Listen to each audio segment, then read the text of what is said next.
안녕하세요. 여러분, 계단을 오르내릴 때 무릎이 시큰거리거나 앉았다 일어설 때 삐걱거리는 느낌을 받아보신 적 있으신가요? 많은 분들이 나이가 들면서 겪는 당연한 과정이라고 생각하시지만 사실 우리 몸은 끊임없이 우리에게 신호를 보내고 있습니다. 바로 경락이라는 신비로운 소통 채널을 통해서 말이죠.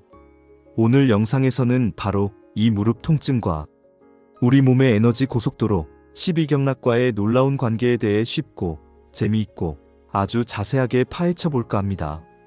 오늘 영상을 끝까지 보시면 내 무릎 통증이 왜 생겼는지, 어느 경락에 문제가 생긴 건지, 그리고 어떻게 하면 이 통증을 완화시킬 수 있는지에 대한 놀라운 지혜를 얻어 가실 수 있을 겁니다. 오늘 이야기의 순서는 이렇습니다. 첫째, 무릎 통증. 왜 부위마다 다를까? 통증 위치에 숨겨진 비밀을 알아봅니다. 둘째, 내 무릎 안쪽이 아프다면? 간경, 비경, 신경의 경고 신호에 대해 알아봅니다. 셋째, 무릎 바깥쪽과 앞쪽이 불편하다면? 담경과 위경의 목소리에 귀를 기울여 봅니다. 넷째, 무릎 뒤쪽이 땡기고 아프다면? 방광경의 흐름을 체크해 봅니다. 마지막으로 무릎 통증을 즉각적으로 잠재워주는 신비한 혈자리 지압법까지 아낌없이 대방출하겠습니다. 자, 그럼 우리 몸의 비밀 지도를 펼쳐 무릎 통증의 근원을 찾아 떠나는 흥미진진한 여행, 지금 바로 시작합니다. 1부, 통증의 위치가 병의 원인을 말해준다. 여러분, 무릎이 아프다고 해서 다 같은 무릎 통증이 아니라는 사실 알고 계셨나요? 한의학에서는 통증이 나타나는 위치, 즉 부위를 아주 중요하게 생각합니다. 왜냐하면 통증 부위는 마치 나침반처럼 우리 몸 어느 경락에 문제가 생겼는지를 정확하게 가리키고 있기 때문입니다. 경락은 우리 몸의 기혈, 즉 에너지와 영양분이 흐르는 길입니다. 총 12개의 주요 도로, 12경락이 온몸 구석구석을 연결하며 생명활동을 유지하죠. 이 경락들이 다리, 특히 체중을 온전히 지탱하는 무릎 주변을 아주 촘촘하게 지나갑니다. 마치 고속도로에 정체가 생기면 주변 도로까지 마비되는 것처럼 특정 경락의 흐름이 막히거나 약해지면 그 경락이 지나가는 무릎 부위에 통증이나 시큰거림, 뻣뻣함 같은 이상 신호가 나타나는 것입니다. 그래서 무릎 안쪽이 아픈 경우, 바깥쪽이 아픈 경우, 앞쪽이나 뒤쪽이 아픈 경우가 전부 다른 원인을 가지고 있습니다. 지금부터 여러분의 무릎 통증은 어디에 해당하는지 거울을 보거나 직접 만져보시면서 따라오시면 훨씬 더 재미있을 겁니다. 무릎 안쪽 통증. 주로 간경, 비경, 신경이라는 세 개의 음경락과 관련이 깊습니다. 무릎 바깥쪽 통증. 주로 담경이라는 양경락의 문제일 가능성이 높습니다. 무릎 앞쪽 통증. 우리가 매일 사용하는 위장과 연결된 위경의 영향을 많이 받습니다. 무릎 뒤쪽, 오금 통증. 우리 몸의 가장 긴 경락인 방광경의 흐름과 연관되어 있습니다. 신기하지 않으신가요? 단순히 무릎 연골이 닳아서 혹은 인대가 늘어나서 아픈 것이라고만 생각했는데 우리 몸의 오장육부와 연결된 경락 시스템 전체가 무릎 통증에 관여하고 있었다니 말입니다. 자, 그럼 이제부터 각 부위별 통증과 경락의 관계를 하나하나 아주 세밀하게 들여다보겠습니다. 2부, 무릎 안쪽 통증. 간, 비장, 신장의 비명소리. 유독 무릎 안쪽이 시큰거리고 아프신 분들, 계단을 내려갈 때 특히 더 불편함을 느끼시는 분들은 지금부터 집중해주세요. 무릎 안쪽 통증은 우리 몸의 세 가지 중요한 장부, 간, 비장, 신장의 기능과 밀접한 관련이 있습니다. 이 세 장부와 연결된 족걸음간경, 족태음비경, 족소음신경이라는 세 개의 경락이 모두 무릎 안쪽을 지나가기 때문입니다. 첫 번째 원인, 간 기능 저하와 간경의 막힘, 간주근. 한의학에서는 간주근이라는 말이 있습니다. 간은 근육과 인대를 주관한다는 뜻입니다. 우리 몸의 모든 근육과 인대가 부드럽고 탄력 있게 움직일 수 있는 것은 바로 간이 혈액을 충분히 저장하고 필요할 때마다 각 조직에 잘 보내주기 덕분입니다. 그런데 만약 스트레스나 과로, 잦은 음주 등으로 간 기능이 저하되면 어떻게 될까요? 간이 혈액을 제대로 저장하거나 공급하지 못하게 되고 가장 먼저 타격을 받는 곳이 바로 근육과 인대입니다.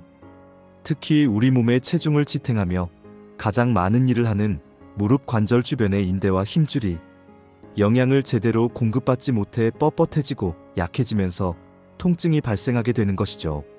족걸음간경은 엄지발가락에서 시작해 발등을 거쳐 다리 안쪽을 따라 올라와 무릎 안쪽을 지나 아랫배로 들어가는 경락입니다. 이 간경의 흐름이 원활하지 않으면 기혈이 정체되면서 무릎 안쪽에 통증이 나타나게 됩니다. 이럴 때 좋은 혈자리, 곡천혈. 무릎 안쪽 통증에 아주 효과적인 혈자리가 바로 곡천혈입니다. 무릎을 구부렸을 때 안쪽에 굵은 힘줄 바로 뒤, 오목하게 들어가는 곳에 위치합니다. 이곳은 간경의 기운이 샘처럼 솟아나는 곳이라 하여 곡천이라는 이름이 붙었습니다. 이곳을 엄지손가락으로 꾹 누르거나 원을 그리듯 부드럽게 마사지해주면 간경에 막힌 기혈을 뚫어주어 무릎 안쪽 통증 완화에 큰 도움이 됩니다.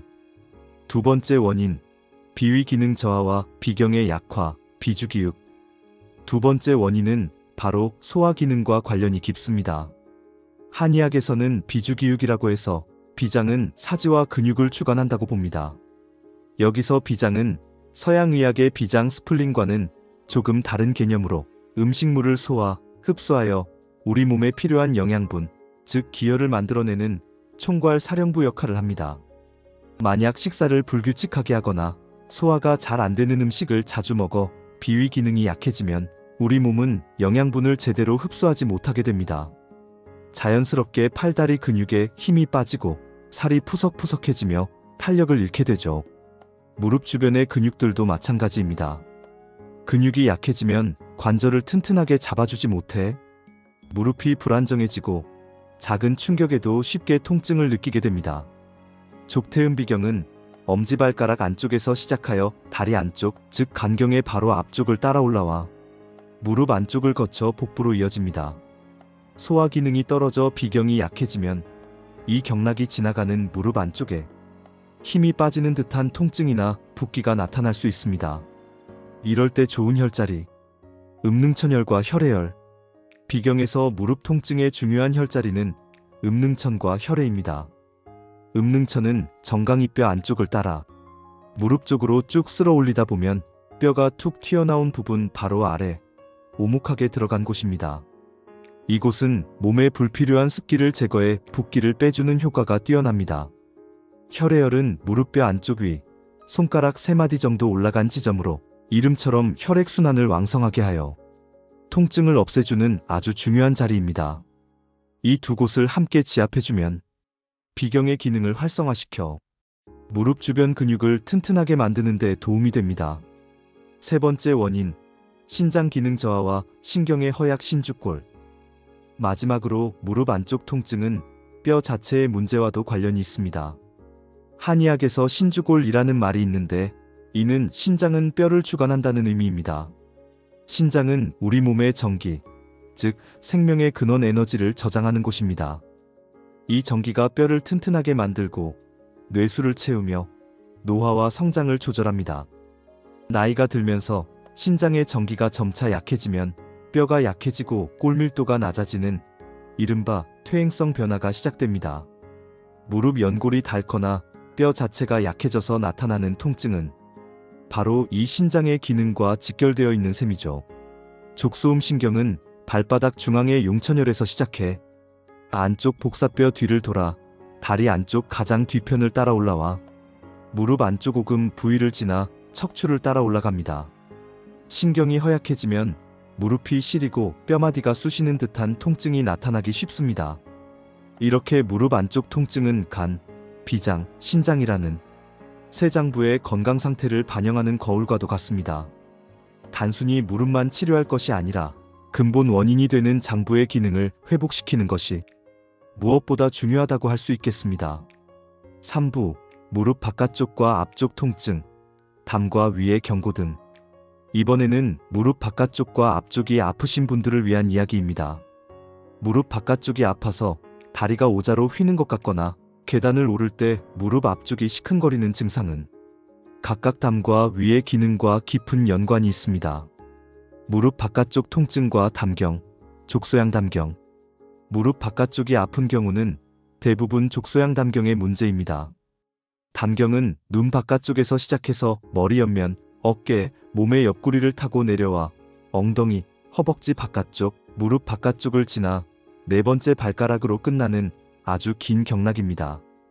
담은 쓸개를 의미하는데 한의학에서는 결단력과 용기를 주관하며 우리 몸의 근육과 관절이 원활하게 움직이도록 돕는 역할을 한다고 봅니다. 스트레스로 인해 결단력이 흐려지고 우유부단해지면 담경의 흐름이 막히기 쉽습니다. 특히 장시간 옆으로 누워 자거나 다리를 꼬고 앉는 습관이 있는 분들은 담경이 압박을 받아 기혈순환이 원활하지 않게 됩니다. 이렇게 담경의 흐름이 막히면 경락이 지나가는 길목인 무릎 바깥쪽에 통증이 발생하게 됩니다. 흔히 장경인대 증후군이라고 불리는 질환도 한의학적으로는 담경의 문제로 볼 수 있습니다. 이럴 때 좋은 혈자리, 양릉천혈. 무릎 바깥쪽 통증에는 양릉천이 특효혈입니다. 무릎을 살짝 굽혔을 때 무릎 바깥쪽 아래에 툭 튀어나온 작은 뼈, 비골두가 만져지는데 그 바로 앞 아래 오목한 곳이 양릉천입니다. 이곳은 근회라고 해서 온몸의 근육과 힘줄의 기운이 모이는 아주 중요한 자리입니다. 양릉천을 꾸준히 지압해주면 뭉친 근육을 풀어주고 인대를 강화하여 무릎 바깥쪽 통증을 완화하는데 아주 효과적입니다. 무릎 앞쪽 통증과 위경, 족양명 위경. 이번에는 무릎 앞쪽, 슬개골 주변이 아픈 경우입니다. 앉았다 일어설 때, 계단을 오를 때 특히 통증이 심하다면 족양명 위경의 이상을 의심해봐야 합니다.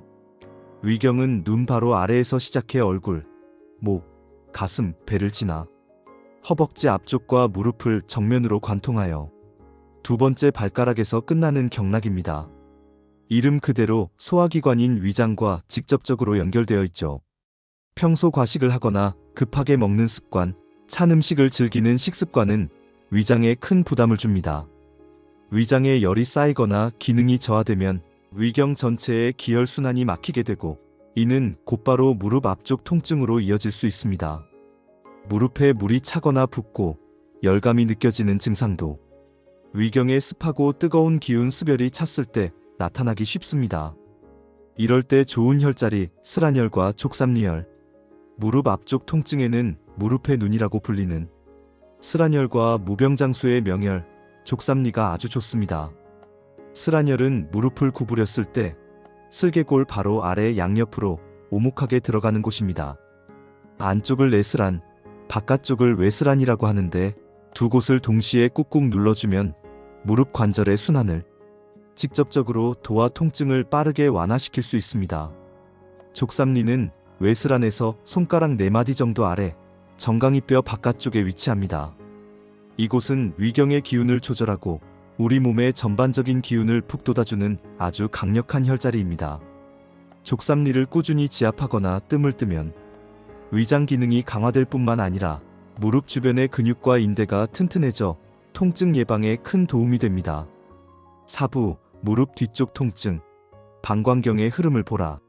마지막으로 무릎 뒤쪽, 오금이 당기고 뻣뻣하며 아픈 경우입니다.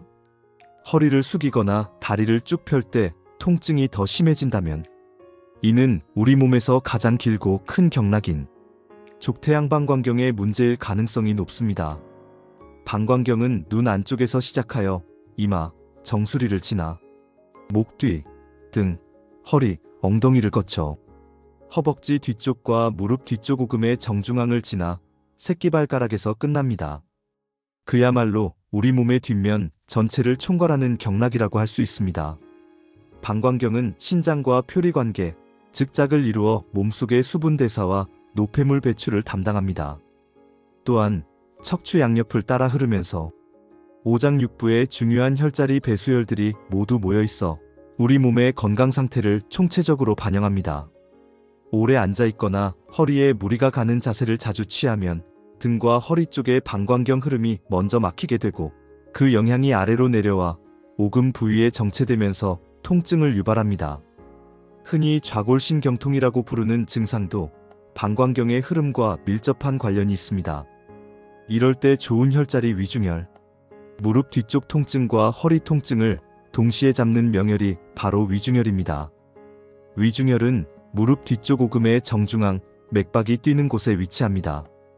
요배통의 요혈, 허리와 등 통증의 핵심 혈자리라고 불릴 만큼 허리부터 다리까지 이어지는 통증에 아주 효과적입니다. 위중혈을 지압할 때는 무릎을 살짝 굽힌 상태에서 양쪽 엄지손가락으로 깊숙이 꾹 눌러주는 것이 좋습니다. 이곳에 막힌 기운을 풀어주면 마치 댐의 수문을 열어 물을 시원하게 흘려보내듯 허리에서 발끝까지 방광경의 소통이 원활해지면서 통증이 신기하게 사라지는 경험을 하실 수 있습니다. 5부, 내 손은 약손, 무릎 통증 잡는 만능 혈자리 지압법. 지금까지 무릎 통증 부위별로 관련된 경락과 대표 혈자리에 대해 알아보았습니다. 이제 마무리로 어떤 유형의 무릎 통증에도 두루 효과가 있는 아주 특별한 혈자리 하나를 더 소개해드리겠습니다. 무릎 통증의 특효혈 학정혈. 학정혈은 이름 그대로 학의 정수리처럼 무릎뼈의 꼭대기, 즉 무릎뼈 위쪽 중앙에 위치한 혈자리입니다. 이곳은 경락에 소속되지 않은 특별한 혈자리, 기혈이지만 무릎 관절의 기혈순환을 촉진하고 통증을 억제하는 효과가 매우 뛰어나 예로부터 무릎 질환에 아주 중요하게 사용되어 왔습니다.